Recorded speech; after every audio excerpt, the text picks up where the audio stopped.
महाराष्ट्रातल्या 2.5 कोटी लाडक्या बहिणींचे लाडके भाऊ, महाराष्ट्राचे लोकप्रिय संवेदनशील उपमुख्यमंत्री माननीय नामदार एकनाथरावजी शिंदे साहेब आणि आपल्या महाराष्ट्राचं नेतृत्व केवळ देशपातळीवरती नव्हे तर आपल्या अभ्यासू, तत्पर आणि कार्यक्षम वृत्तीमुळे जगभरामध्ये ज्यांनी अगदी पाकिस्तानच्या आतंकवादाचा बुरखा आंतरराष्ट्रीय मंचावरती फाडला ते तरुण तडफदार खासदार डॉक्टर श्रीकांत शिंदे साहेब यांच्या कर्तृत्वाला मानाचा मुजरा करते।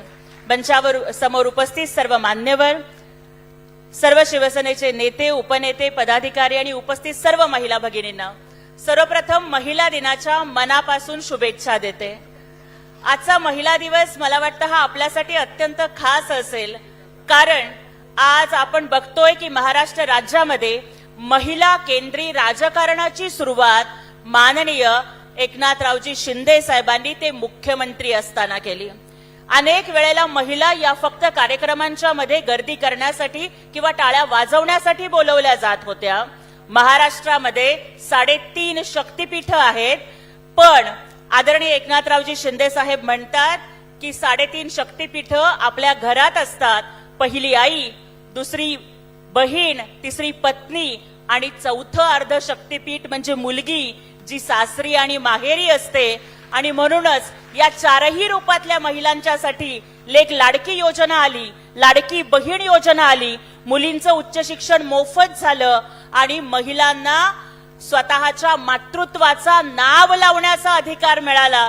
की जसं विद्या बालन विचारते की मांग मेरी लेकिन सिंदूर तुम्हारे नाम का, माथा मेरा लेकिन कुमकुम तुम्हारे नाम का, हाथ मेरे कंगन तुम्हारे नाम के, पाँव मेरे पायल तुम्हारे नाम की, इतना ही क्या, कोख मेरी खून मेरा दूध मेरा लेकिन बच्चा बाप के नाम का, इतना ही बता दो इस पूरी जिंदगी में क्या है हमारे नाम का।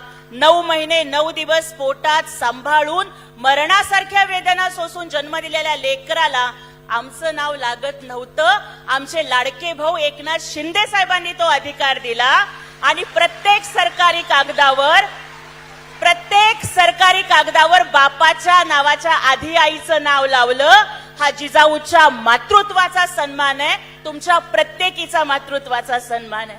आणि आज माझ्यासारखी एक गोरगरीब झोपडीमध्ये पत्र्याच्या घरात जन्माला आलेली कष्टकरी आईबापाची पोरगी, जिचं आयुष्य गल्लीमध्ये गेलं, जिने आयुष्यभर महापालिकेच्या दिव्याखाली बसून अभ्यास करून 12वीच्या बोर्डात मागासवर्गीयात पहिली आली, भाकरीचे भुकेचे चटके सोसले, त्या सोलापूरच्या गल्लीत अनवाणी पायानं चालणाऱ्या गरीबाच्या पोरीला दिल्लीत पाठवतायत शिंदे साहेब।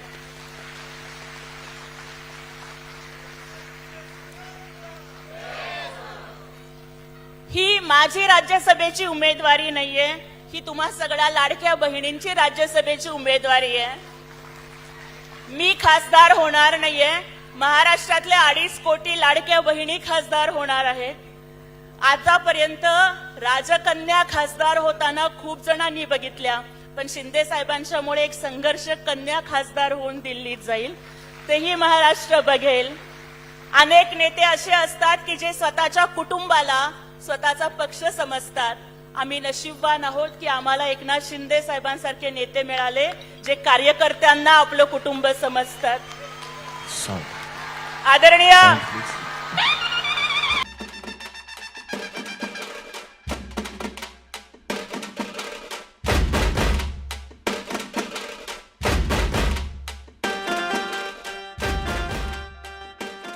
साहेब, फक्त 1-2 मिनिटच घेते। मी हेच सांगत होते की माझ्यासारख्या एका अत्यंत सर्वसामान्य गोरगरीब भीमराज की बेटी मी अतिशय गर्वानं म्हणते, त्या अशा एका मागासवर्गीय समाजातल्या मुलीला गल्लीपासून दिल्लीपर्यंत एकनाथजी शिंदे साहेब पोहोचवतायत। साहेब म्हणायचे की मी सीएम असताना कॉमन मॅन आहे, डीसीएम असताना डेडिकेटेड टू कॉमन मॅन आहे, परंतु सामान्यांना असामान्य बनवणारं नेतृत्व हे आदरणीय एकनाथजी शिंदे साहेबांचं नेतृत्व आहे। माझी खासदारकीची उमेदवारी जाहीर झाल्यानंतर सकाळच्या भोंग्यांनी म्हणे मीडियावरून मला शुभेच्छा दिल्या, पत्रकारांनी मला सांगितलं की राऊतांनी तुमचं अभिनंदन केलं। मी हात जोडून म्हणलं की राऊत साहेब, माझं अभिनंदन करू नका, अभिनंदन करायचं असेल तर एकनाथ शिंदे साहेबांचं अभिनंदन करा, कारण ज्योती वाघमारे हे नाव शून्य आहे, मला राज्यसभेवर पाठवणं हे एकनाथ शिंदे साहेबांचं पुण्य आहे आणि हे पुण्य सगळ्या गोर गरिबांच्या, मागासवर्गीयांच्या, तळागाळातल्या जनतेच्या, या महिला भगिनींच्या पाठीशी उभं राहतंय. साहेब, आपण मुख्यमंत्री झालात आणि आम्ही महिला राजकारणाच्या केंद्रस्थानी आलो. मुलगी जन्माला आली ना की मग मुलगी जन्माला आली की आई वडिलांच्या चेहऱ्यावर प्रश्नचिन्ह यायचं, पण मुलीच्या जन्माचं स्वागत करण्यासाठी तुम्ही लेक लाडकी लखपती योजना सुरू केली.